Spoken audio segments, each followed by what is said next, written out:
Bom dia, meu querido aluno. Bom dia, minha querida aluna. E aí, tudo bem com vocês? Tudo tranquilo, tudo ótimo, tudo em paz? Eu espero que sim. Espero que vocês estejam bem, estejam se cuidando de seus familiares, cuidando das pessoas que fazem parte da vida de vocês. Eu sou o professor Denilson. É um prazer, uma alegria, uma honra, uma satisfação ter você nesse momento de aula de Sociologia, aula onde nós vamos revisar, fixar melhor os conteúdos que nós estudamos durante esse bimestre e se preparar para a avaliação bimestral. Então, eu peço, mais do que nunca, peço de você, meu querido, minha querida, muito foco nessa aula, muita atenção, tá? Que é uma aula extremamente importante porque vai possibilitar você fazer uma avaliação muito boa, ou melhor, uma avaliação ótima. Mas para isso precisa revisar, precisa fixar algumas ideias importantes dos conteúdos que nós estudamos. E você sabe que foram muitos conteúdos, tá? Muita aula, muita reflexão, muita coisa boa, muita coisa bacana que a gente estudou, que a gente refletiu, que a gente aprendeu. E agora a gente só vai rever, a gente vai só fixar melhor a informação, o conhecimento e fazer a prova da melhor forma possível. Então, eu espero que você esteja de fato disposto, esteja motivado, animado para acompanhar essa aula, assistir essa videoaula até o final. Então, muita atenção, se precisar, vá fazendo aí as suas anotações no seu caderno, porque isso facilita muito a compreensão de vocês dos assuntos. Ok, alunos? Conto com você, tá? Foco nessa aula, muita atenção, muita concentração, e eu tenho certeza que você está acompanhando, que você está estudando, você está se esforçando e o resultado vai ser ótimo, o resultado vai ser o melhor possível, tá? Então, mais uma vez, concentração e foco, porque tem muita coisa para a gente fixar, para a gente rever, certo, alunos? Então, acompanhe aí essa videoaula. Fixação dos conteúdos para avaliação bimestral. Professor Denilson Batista, meu aluno, minha aluna, seja bem-vindo, seja bem-vinda. Então, a gente vai começar a recapitular, fixar, rever alguns assuntos que nós estudamos. Então, acompanhem essa aula aí com atenção. Nós falamos logo no início sobre o conceito de poder, né? Então, o conceito de poder é importante nós sabermos, e também o conceito depois de dominação. A palavra poder designa a capacidade ou a possibilidade de agir com o intuito de atingir objetivos ou ampliar alguma vontade ou benefício de algum indivíduo ou grupo. Então, é a capacidade de agir para obter benefício, né, de um indivíduo ou de um grupo. Então, o poder é sempre uma capacidade que a pessoa tem sobre outra pessoa ou um grupo, né, sempre com o objetivo de atingir algum benefício. Mas o que fica aqui em relação ao poder é a capacidade que o indivíduo tem sobre o outro. Há várias formas de exercer o poder. São numerosas formas de exercício do poder. Podemos citar três predominantes, tá? Então, o poder econômico consiste na utilização de bens materiais como forma de exercer influência sobre a conduta de indivíduos, instituições e sociedades. De fato, o poder econômico, a economia, né, o dinheiro, de fato, dá poder às pessoas. Depois tem um poder ideológico, consiste na capacidade de influenciar a formação de ideias. Então, queridos, minha querida, isso de fato é muito importante e ele é muito presente na nossa sociedade. Por isso que a gente precisa ter sempre um olhar crítico para as coisas que a gente vê, que a gente assiste, que a gente vê no meio de comunicação, senão a gente é facilmente induzidos, vamos pensar assim, por ideias que às vezes não nos levam a nada. E isso de fato é muito prejudicial na sociedade. A gente precisa de fato ter um olhar crítico para tudo que a gente vê, assiste e até lê, né? Então o poder ideológico é muito presente nos dias atuais, tem um papel às vezes decisivo nas opiniões das pessoas e assim por diante. E depois e por último tem o poder político, se refere à possibilidade de uso da força como último recurso para a imposição da vontade sobre determinada coletividade. Então, de fato, o poder político ele existe e é importante, tá? Imagina um político sem poder, sem condições de fazer o seu plano de governo, o seu projeto de governo. Um político que não tem esse poder, não tem essa autonomia, de fato, é triste, né? Vamos pensar assim. E o poder político, como vocês bem percebem na sociedade, ele é muito importante, ele é muito atuante, né? Então a gente precisa, o que nos resta pensar e perceber de que forma os políticos estão exercendo seu poder. Mas o poder político ele existe e é necessário para a organização da sociedade. Poder e política no Brasil, tá? Então a gente já sabe as três características do poder, né? Que é predominante o poder econômico. Vale dizer que a gente vive numa sociedade capitalista onde o dinheiro ele exerce, o poder econômico ele exerce uma influência muito grande na vida dos indivíduos. Depois tem um poder ideológico, né? Poder ideológico presente nos meios de comunicação, em tudo que a gente vê, e sabe que a gente é envolvido diariamente a ver, assistir, a ver tanta coisa. A gente precisa parar, pensar, refletir sobre essas ideias, né? Senão a gente acaba sendo influenciado muito facilmente. E por último, o poder político, né? E agora aqui a gente vai relembrando, reforçando as ideias sobre o poder mais focado aqui para o nosso país, para o Brasil. O Estado detém o poder. Estado, como vocês sabem, né, é o país, no caso o Brasil. O Estado não muda, o governo muda de 4 em 4 anos. Então o Estado ele é permanente, né? O governo não, ele está sempre mudando. O Estado é uma estrutura de poder e uma organização burocrática. Então veja, de fato, o Estado é uma estrutura de poder.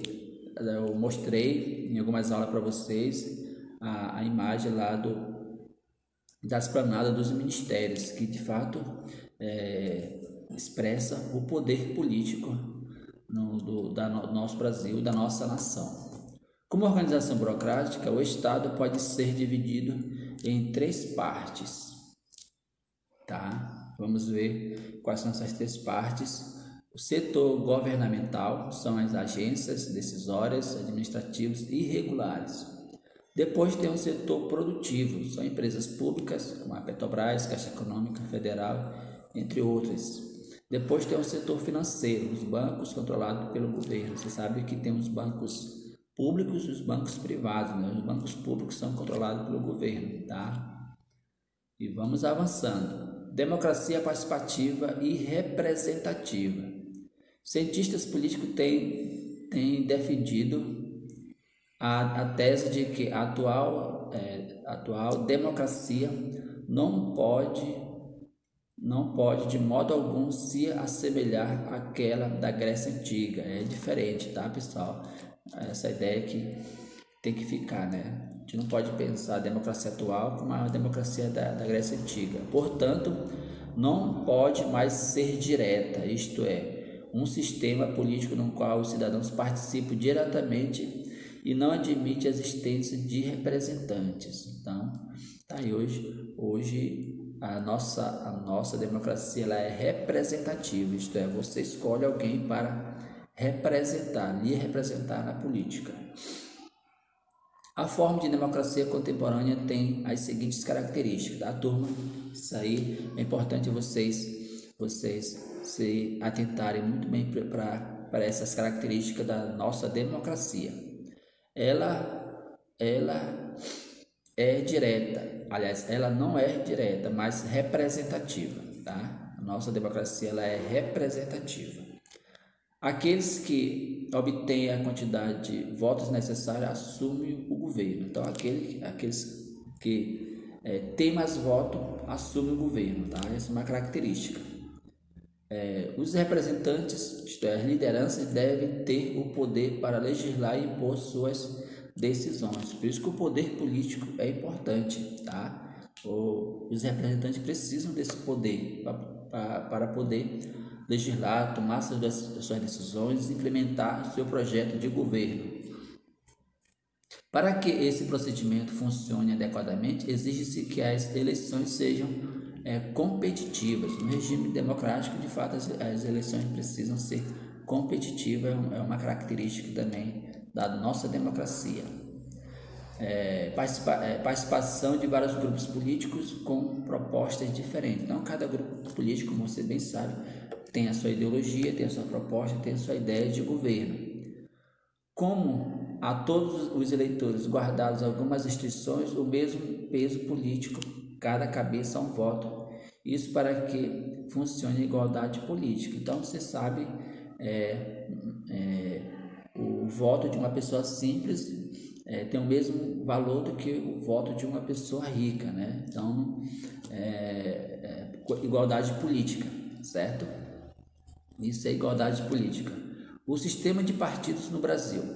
Desde os anos de 1980, com o fim da ditadura militar, o sistema político brasileiro tem apresentado uma série de contrastes. Então, muita atenção para isso aí, pessoal. Vamos ver um pouco os limites da nossa democracia, né? Os limites da nossa democracia, que apresenta alguns contrastes. Atualmente, as disputas maiores estão estruturadas em dois principais partidos do Brasil, no caso aí o PT e o PSDB. Então, aqueles políticos que têm mais poder, têm mais influência na sociedade, às vezes que estão sempre na mídia, estão sempre detêm de fato o poder. Tem vários poderes, tem vários partidos políticos, mas 1 ou 2, 3 no máximo é que sobressai. Então, é um contraste da democracia, tá? De acordo com o autor, de acordo com o livro. O sistema de partidos no Brasil tende a uma fragmentação, uma palavra-chave aí, tá, pessoal? Tende a uma fragmentação progressiva. Há muitos partidos representados na Câmara dos Deputados, e muitos deles com pouca ou nenhuma representatividade social. Como eu já falei, existem vários partidos políticos, tá? Mas os partidos, a maioria dos partidos não tem representação nenhuma numa esfera maior, sim, do governo, no caso aqui da Câmara dos Deputados, certo? Somente os partidos maiores, os que têm mais poder, que têm mais influência, têm mais poder, estão mais em evidência. Certo? O sistema de governo do Brasil. O presidencialismo é o sistema de governo no qual o chefe do executivo, aquele que governa de fato, tá? Isto é, eleito diretamente pelo voto popular. Então, o chefe do executivo, no nosso caso aqui, é o presidente da República, certo? Então, no Brasil, você já deu para perceber, você já sabe claramente que no Brasil funciona o presidencialismo, tá? Já o parlamentarismo, o executivo é formado em virtude da força dos partidos eleitos. Então aí já tem uma diferença, né?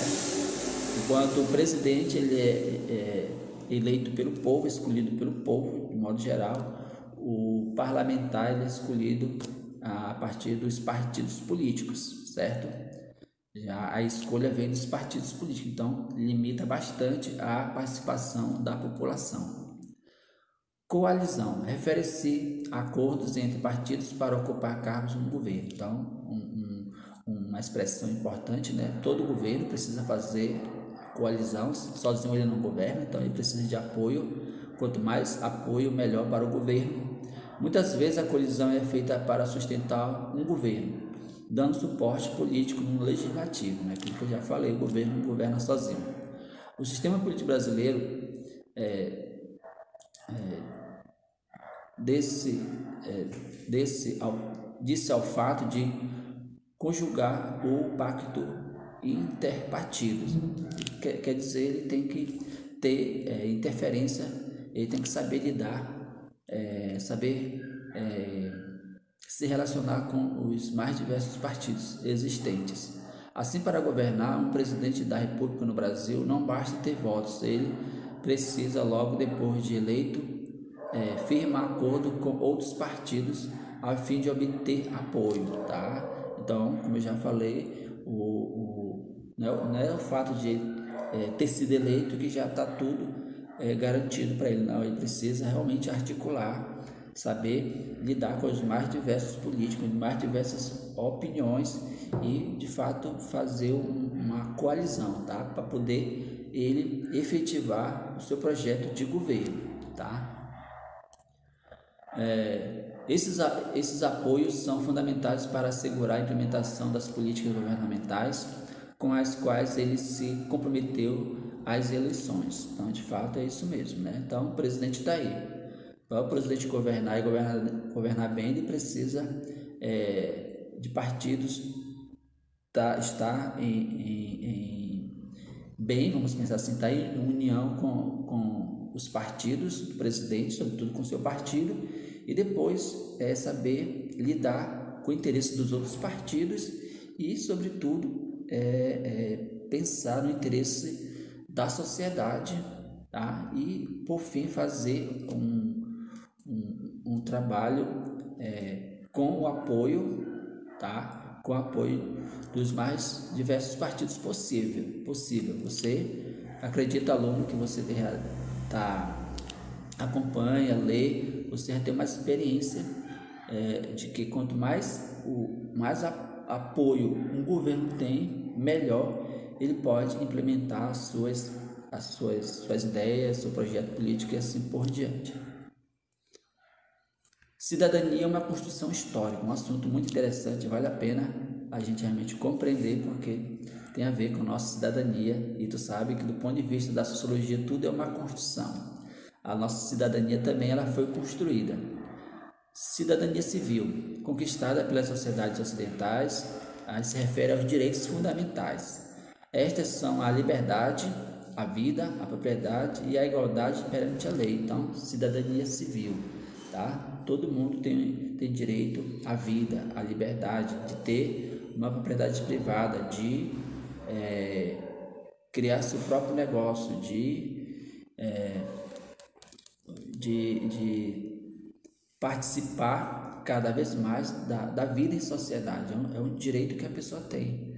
A cidadania civil lhe permite você casar ou não casar, assim por diante. Então, se refere mais aos direitos fundamentais do ser humano, certo? E depois tem a cidadania política, foi consolidada em fins do século XIX.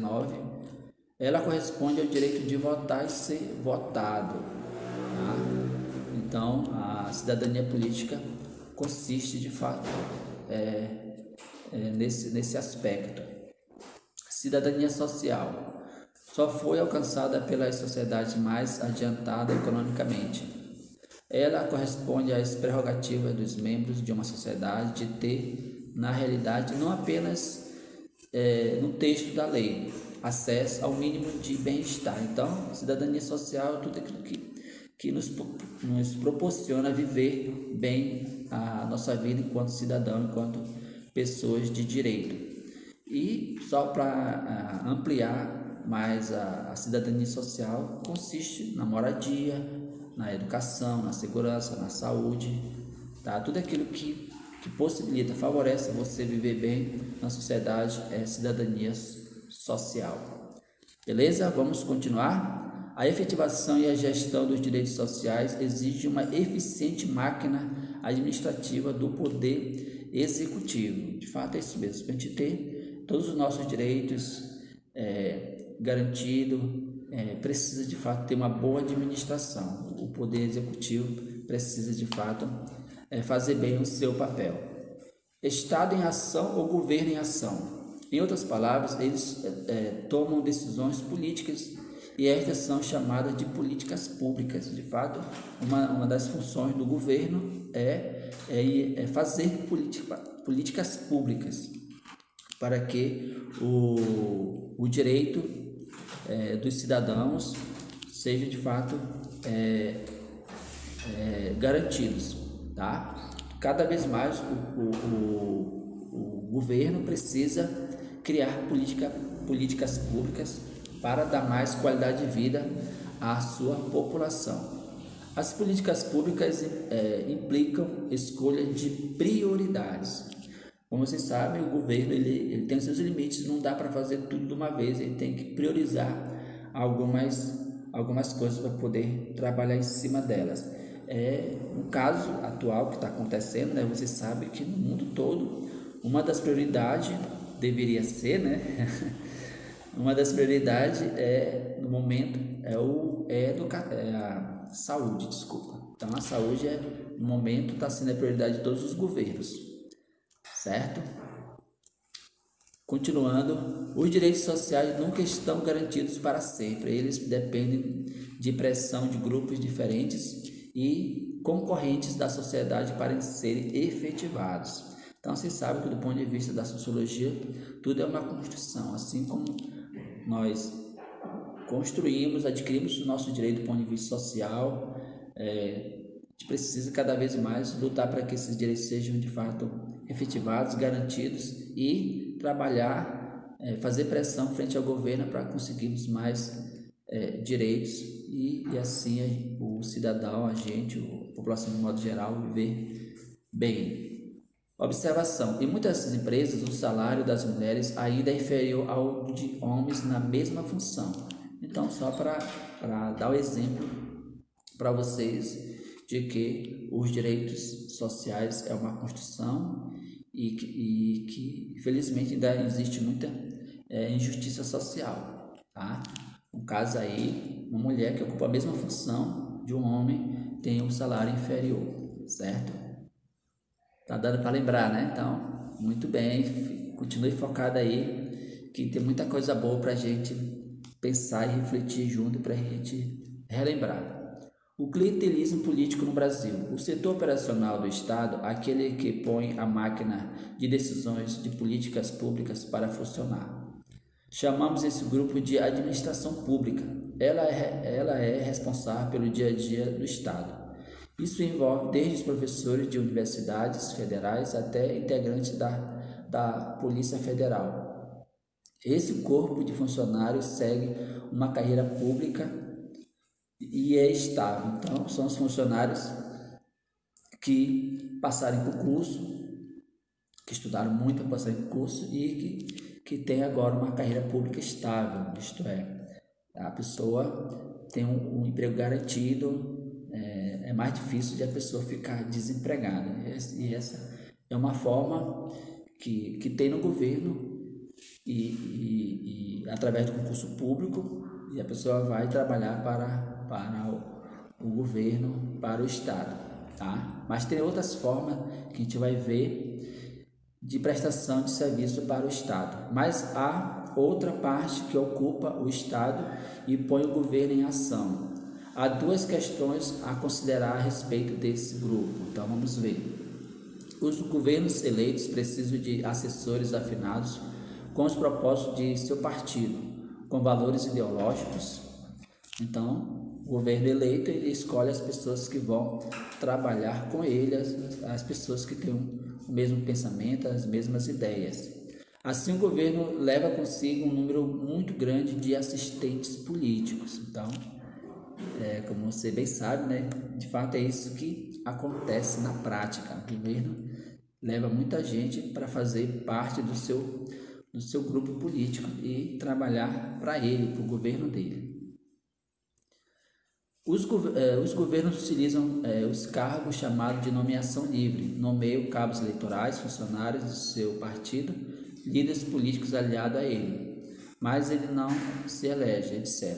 Esse é o fenômeno do clientelismo. Ok, turma? Vamos prosseguindo. Condições necessárias e suficientes da poliarquia.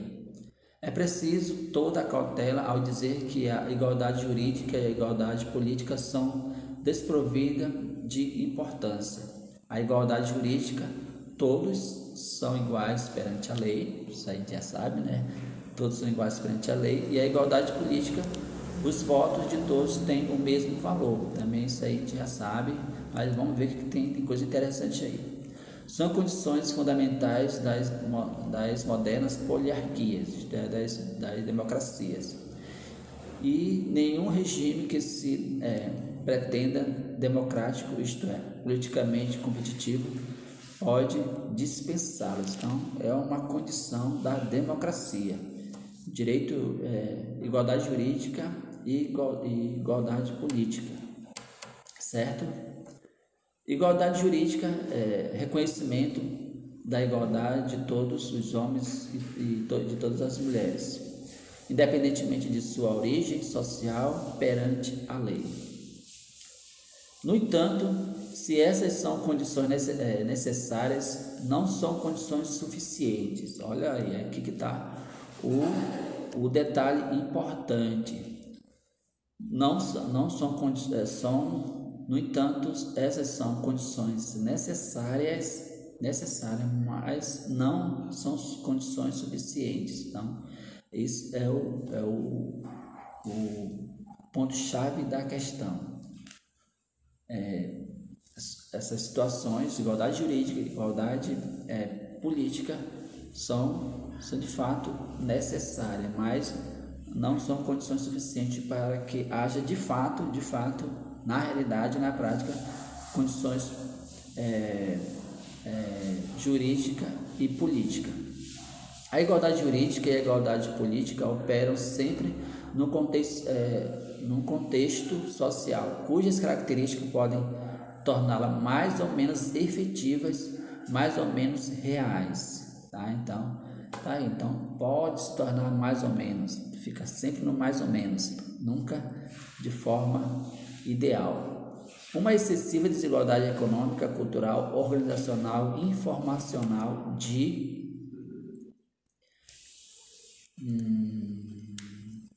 gênero e de raça podem se transformá-las em mera formalidade, em atributos que só existem num papel, isto é, nos textos constitucionais. Nesse sentido, a poliarquia pressupõe igualdade política e jurídica, mas exige também que os demais recursos sociais não sejam privilégio de uma minoria.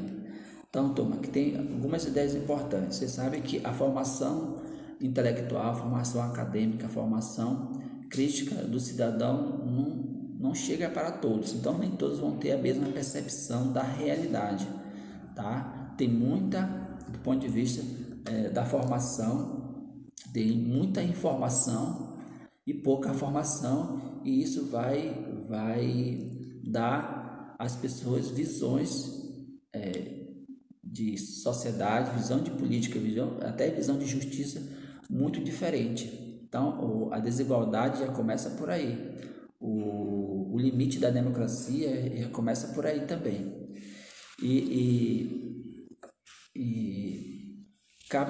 No fim das contas, o que resta é que somente um grupo pequeno tem privilégio de muita coisa relacionada ao governo, tem privilégio, sobretudo, aos recursos, às condições, enquanto a maioria da população, vamos pensar desse jeito, fica desprovida da igualdade jurídica e da igualdade política, tá? Isso em todos os níveis, tá? começando pela educação. Ok, turma? Vamos avançando. Participação política. O direito de votar e ser votado não impede que as instituições políticas sejam marcadas por intensa desigualdade. Outro tópico importante, né? Intensa desigualdade. Observe uma lista desses desequilíbrios que atingem o direito de igualdade de todos. Então, mais aí alguns itens falando do nosso limite da política, do limite da nossa democracia. Então veja a lista aí. Primeiro, apenas uma minoria controla os partidos políticos, tá? Isso aí só vai reforçar a ideia anterior. São mais visados os candidatos com mais recursos financeiros.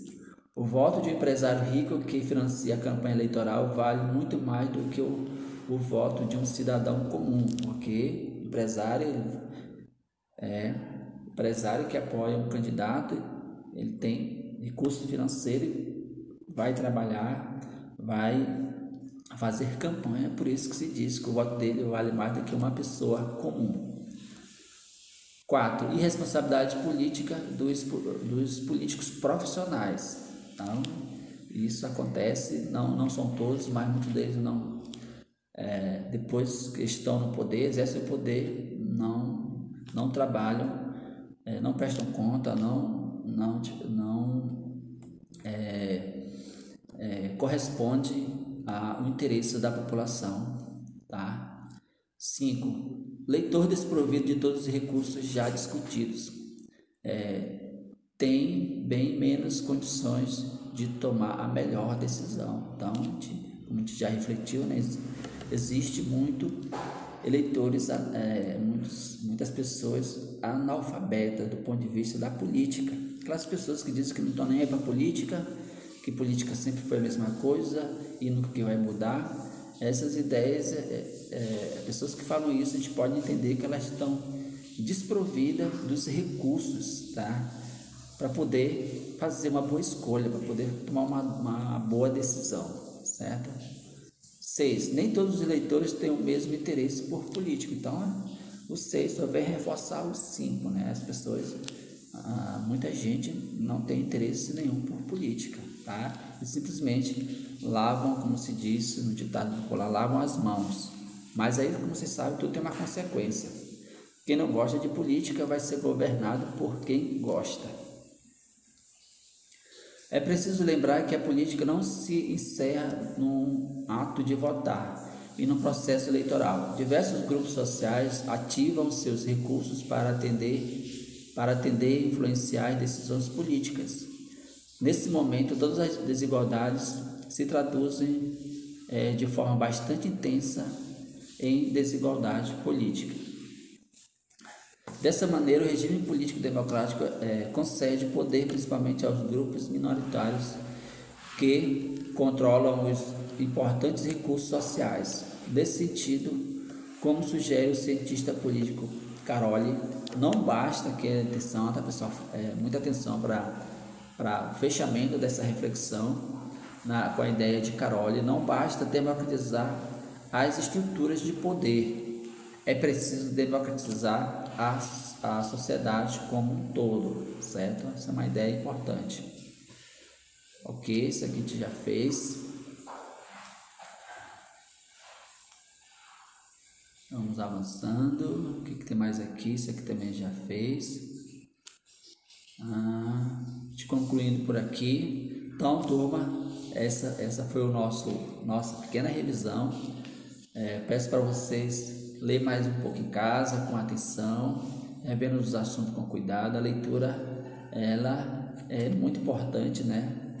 Muito importante, sempre relevante, importante reler todos os conteúdos, até porque os conteúdos de sociologia não são muitos, tá? Você, em 1 hora, 2 horas, você revisa tudinho, lê tudo novamente, revê a videoaula e eu coloquei aqui o gabarito da atividade do livro de atividades, tá bom?